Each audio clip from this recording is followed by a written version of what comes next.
So in this video we're going to continue exactly where I left off. So I'm just going to pick up, hit the ground running here. I'm not really going to explain too much that we've already covered in the last video. So moving forward, just organizing this stuff a little bit better. So I've got my two material functions here, and each one has an output called result.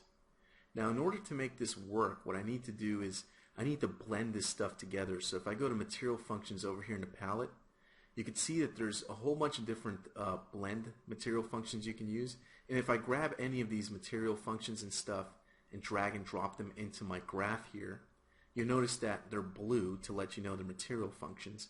And all you do is drop them in and plug stuff in as usual. So these material function nodes work the same as pretty much any other node in terms of how you plug them in and all that stuff. So if I jump back to my material function over here for Planet Mat, I could see that on the left I've got some material function details. If I click on expose to library and then I expand library categories down here, it'll say miscellaneous by default. I can actually type in my own custom library of material functions. So I'm going to put in planets, and that'll pretty much do it. But essentially what happens is you can categorize this stuff, and you can even give it a description. So I'll just put in planet materials with an exclamation mark at the end for good measure. And this allows me to organize stuff a lot better. I'll go ahead and apply the changes. If I look on the right over here under category, and my category is right now set to all, so it's probably going to be a little bit more difficult to find this. So let me go up here, let me switch to functions for the category so I can filter out everything and just show functions.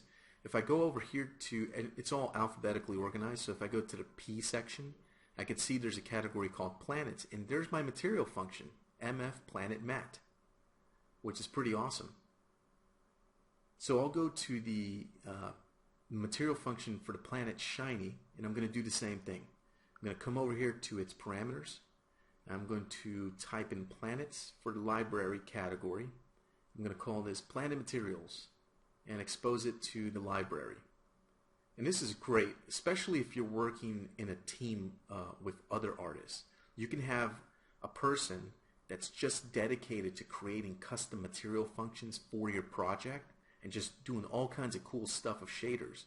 And then they can organize this stuff, make categories for it, put descriptions and custom names and stuff, and then artists on your team can grab this stuff and start plugging into their materials and work a little bit more efficiently and a little faster.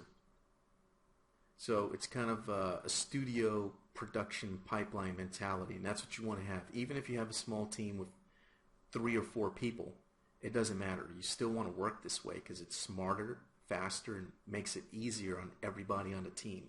Less guesswork and less redundant work. So in order for these two material functions to work, I can't just take the result and plug it into the base color and all that. That doesn't work. So you're probably sitting here wondering, well, how in the world are you going to plug all this stuff in that doesn't look like it can plug in? Well, there's a little technique to that. We need to blend both of these material functions, because essentially each of these material functions is like a material.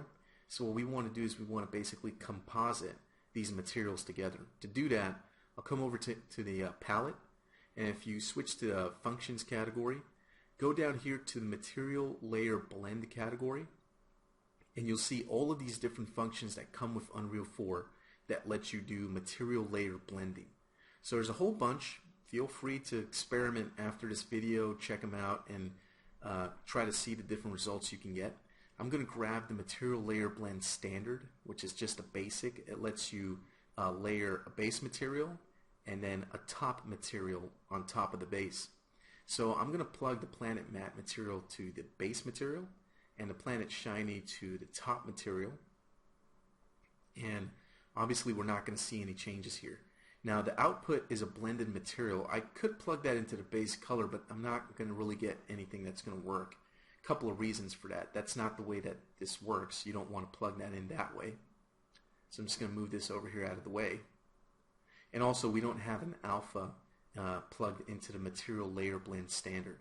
So I'm going to come over here to the materials parameters, and if I look down here, there's something called use material attributes, and it's off by default. So I'll check that on, and now my material node changed.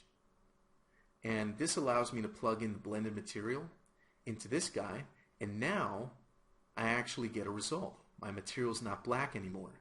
So when you're plugging in something from one of these material layer blends, you have to make sure that you switch your material to use material attributes. So right now my planet over here is using the wrong material. I think it's time to go ahead and plug our main planet material, and let's apply that to our planet. So this is what we have.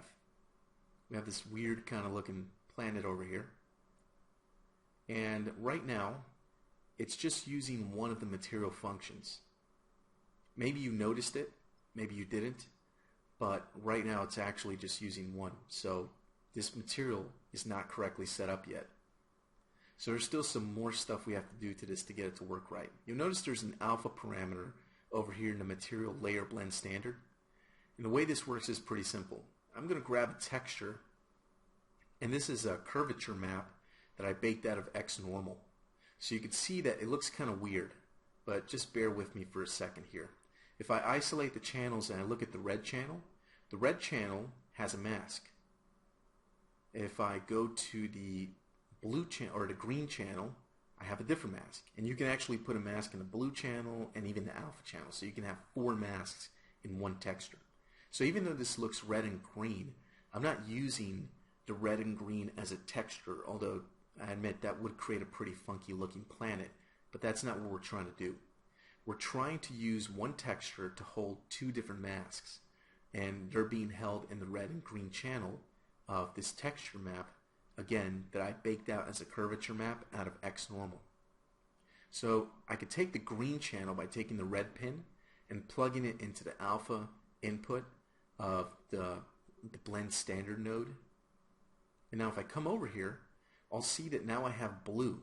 And this blue is from the planet shiny material function, which, if you remember, I made it a blue color. I did that on purpose just so that we could see a strong contrast, and we can immediately see that, yeah, there's 2 different materials at play here. So what I'm going to do here is I'm going to start to play around with this a little bit more.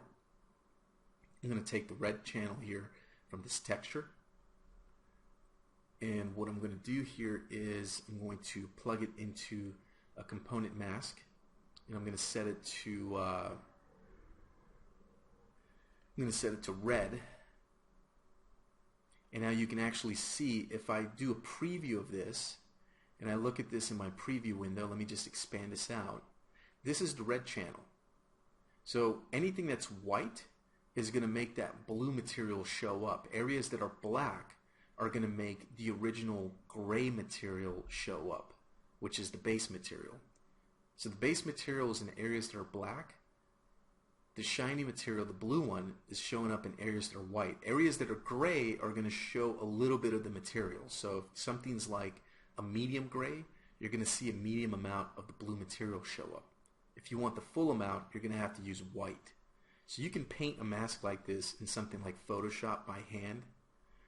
You can also use curvature maps. Pretty much anything that, any way you can create a black and white mask, you can use for this. Okay, so we've got the blue showing up in these sort of cracks and crevices in our planet, which starts to give us a more interesting look. So I could see here, I start to really see and understand the areas that the material is going to show up in. Now if I go down here, there's not really good lighting in the dark side of this planet, or moon, whatever it is. But we can really see the white areas pop up. The kind of dark gray areas, they don't show up too well. So you'll have to play around with your masks a little bit as you do some look development on your material to get something you like. But that's just a matter of tweaking and playing around with the values. So I'm going to mask out the green. If you remember my, let me just go over here and stop previewing that. What I'm going to do is I'm going to take the green here, I'm going to plug this into the alpha. So now we're using the green mask to to control this. So I could just take the green channel and plug that straight into the alpha. I was just using the component mask to block out certain colors and from the texture. So if I use the green, you can see the green had more of these splotchy areas and not so much of the cracks. So now we can see the blue material kind of showing up in some of those areas. So if I go ahead and I preview this, here's the green areas. See this? The green areas are the areas where the blue material is going to show up. Don't worry about the red. The red's not important, but the green is the channel that we're using right now. So we can see the green areas here where the blue is going to show up. So we can see we've got these sort of like faint oceans or whatever this is on our planet starting to show up, which is pretty cool. So we have a lot of control over what material shows up in what areas of our 3D asset. So what I'm going to do is I'm going to add the red and the green channel together, and I'm going to plug that into the alpha. And now we can see that we have blue in the areas that are the big crack areas, and also the kind of little subtle ocean green areas that we had before. And if I go ahead and preview the add node, I can see all of that stuff is being added together and my mask changes. So pretty cool stuff. So you can start to see the power of material layers and how you can use this to really control the look of your different materials and things and create more advanced things. So what I'm going to do here is I'm going to go and I'm going to get myself an ambient occlusion or an occlusion map. I also bake this out in X normal off of a high res. So if I go ahead and preview this, this is what my ambient occlusion map looks like. And what I want to do is I want to plug this occlusion map into my material, but I can't unless I go to the main material parameters and use the switch off the use material attributes. Now I can plug in the ambient occlusion to the material. But there's a problem. Because I'm not using the material attributes anymore, I can't plug in the material, the layer blend into my material. So I'm kind of stuck. What do I do? Can I only choose to use one or the other? Nope. There's actually a workflow for this. So what I need to do is I need to take everything that's coming out of the blend, the layers, and I need to break them up and then reassemble them in order to get this to work. And this is just one of those circumstances where you have to do this to get it to work. So what I'm going to do is I'm going to search for a break material attributes. And I'm going to bring that in.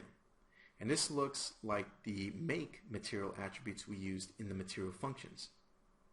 So what I'm going to do is plug in the layer blend into the break material, and then I'm going to take the break material and reconnect all of these different inputs into the corresponding inputs on the main material node. So I'll plug in everything: the base color, metallic, specular, roughness, emissive color, normal. I'm not really using emissive color, but that's just for now. I'm actually going to use it in a bit to show you something. But you can see we have to reassemble our material basically. So now I can plug in the ambient occlusion. So now guess what? I can have my cake and eat it too. I can have the layers blending in together, and I can plug in my ambient occlusion. So again, this is a more advanced workflow. You can learn it though. You just got to put in the time to figure it out and learn this stuff. But it's pretty powerful stuff. This is a more advanced material workflow, but it's going to give you a lot of artistic control and allow you to do much more complex and complicated looking materials for the art in your environments and characters and all that stuff in your game. So I was just looking at unplugging the normal map there. I just want to see what it looked like without the normal map, because my normal map is kind of strong right now. Realistically, a planet wouldn't have like those features that strong if you were looking at it from space. But I've never been in space, so what do I know? So I'm going to take all this stuff here in the planet shiny material function. I'm just going to start moving some of this stuff around. At this point, I've pretty much showed you and taught you the important and fundamental basics of material functions and material layers. So right now we're going to have a little bit of fun with this. We're just going to mess around here a little bit just to build upon what I've shown you and what I've taught you. So what I'm going to do here, and I'll let you see what I'm going to do. I'm not going to kind of explain what I'm going to do. I'm just going to do it. You can follow along and see what I do. I'm going to take a new color. I'm going to make it like a hot sort of lava orange, sort of orangey red. This is more like a yellow. So let me go back in there and change that more to give it more of a reddish hue. I'm going to take this multiply and I'm going to plug that into a function input. Again, we're working with material function again, so we need to use function inputs. I'm going to take the value, change it to 10. I'm going to plug this into the emissive color, which is going to allow our planet to glow, which starts to look pretty cool. It starts to look more like a star, actually. But that's pretty cool.